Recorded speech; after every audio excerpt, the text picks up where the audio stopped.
today we're talking about viral media and memes. And first off, I wanted to take a look at a commercial by Old Spice that has gone viral. If you're not familiar with Old Spice is an American brand of male grooming products. It released this mom song commercial during the American Football Conference wildcard game on Sunday, January 5th, 2014. So not that long ago. The commercial didn't feature the familiar Isaiah Mustafa, who also known as Old Spice's "The Man Your Man Could Smell Like." This commercial actually debuted the Mom Song, which is a ballad sung by some distraught mothers of sons who had used Old Spice and were now becoming men. So the video is made up of a series of short vignettes of mothers who are following their unknowing sons. And these sons are generally involved in date activities. So they're with someone and totally oblivious to the fact that their mother is following them and singing. So according to an article on the website WebPro News, that was posted the day after this video debuted, that it had already reached 1.5 million YouTube views by that Monday. So the Mom Song is unique and had the effect of causing people to question whether the video was hilarious or creepy. Here you see a mom who's actually washed up on a beach. And there's her son having a date. The previous slide was a mom who's in disguise as a janitor. She actually turns around and you see that it's the mom, and in the foreground, the right foreground, we actually see it's the son, again unknowing that his mom is there. And here we have a mom who's buried on the beach, and she's watching her son and lamenting his manhood, and eventually when the son and his partner get up to leave, the mother does this weird kind of drag through the sand like she's like a rabbit or something. It's kind of weird. So regarding the sentiment of the song, it was really kind of, there's a sentimentality to it. It's an intensely cheesy ballad that mothers are singing to their sons for really a bizarre reason. The son's using a product that causes them to grow up instantly. This, in conjunction with the mothers seeming to pop up from these random locations and their bodies almost appearing mannequin-like and surreal, got people talking. And I took the lyrics from the song. Old Spice sprayed a man onto my son. Now he's kissing all the women and his chores aren't done. He was just my little sweetie, tiny fingers, hands, and feeties. Now he's touching, kissing, feeling all the women because of Old Spice. So again, a really cheesy song. But this whole effect got a lot of people talking and sharing the video. Everyone really had an opinion about the commercial, and their opinions varied, from some people even saying that the commercial left them speechless. I overall think that the campaign worked. It got people talking, but most importantly, it got young people talking. Old Spice, through its campaigns of odd and often irreverent commercials, wants to attract a younger male audience, which is good for the brand, because the brand's been around since 1934.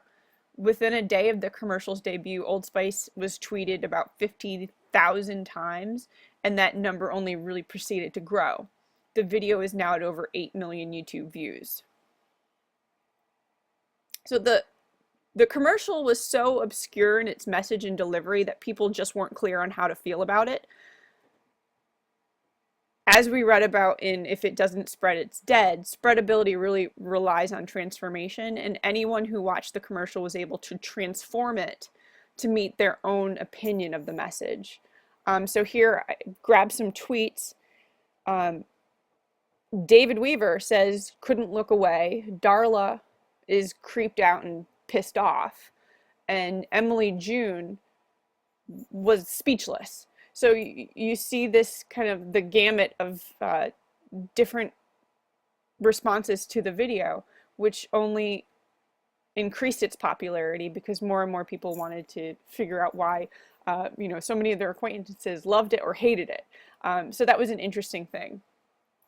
The next video I want to look at is an interview with Antoine Dodson. So on July 28th in 2010 in North Alabama, a news station reported that local police were searching for a man who had broken into a home and got into bed with a woman. So according to the news story that Wednesday morning, Kelly Dodson, who was the woman in the bed, woke up to the intruder.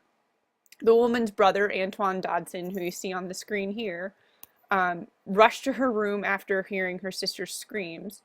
And there was a brief struggle. The intruder escaped through a window, and Antoine said that the suspect left behind his shirt and fingerprints, and the news station sent out a reporter to interview the victims.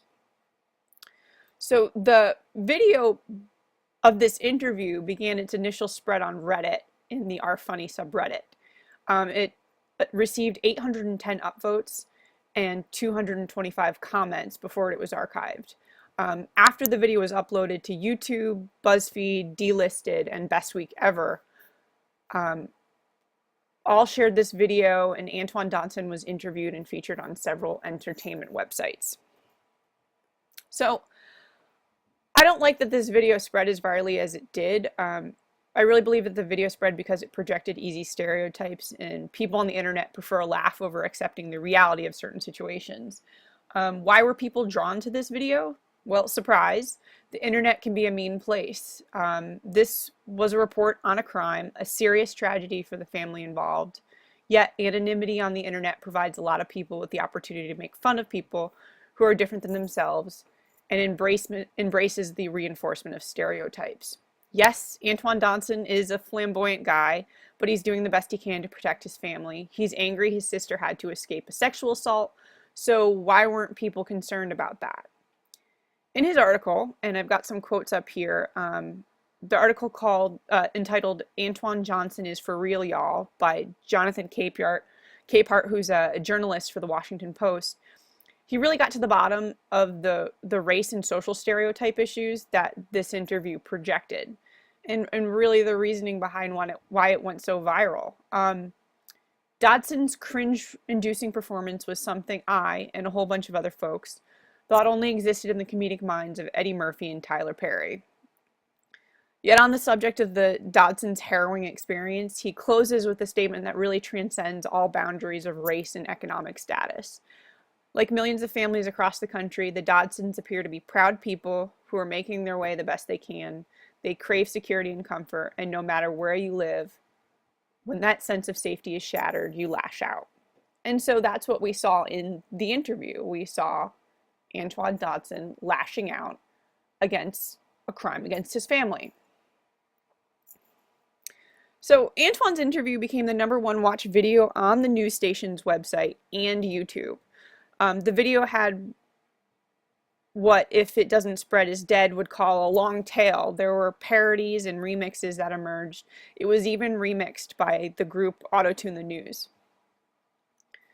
The Bed Intruder song, the Bed Intruder song has 119 views on YouTube. Antoine's rise couldn't have been anticipated, and he embraced it so that people could laugh with him rather than at him.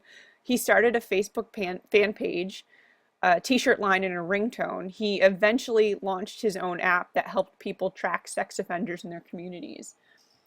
Antoine was quoted as saying that he hates that it happened this way, but a lot of good came from it. And I can only assume that he means that he hates that his sister had been endangered, and that's how this story had gotten out there. He's used the money that he's received from this this interview, and has actually moved his family out of the projects. So good has come from it. All right, guys, thank you.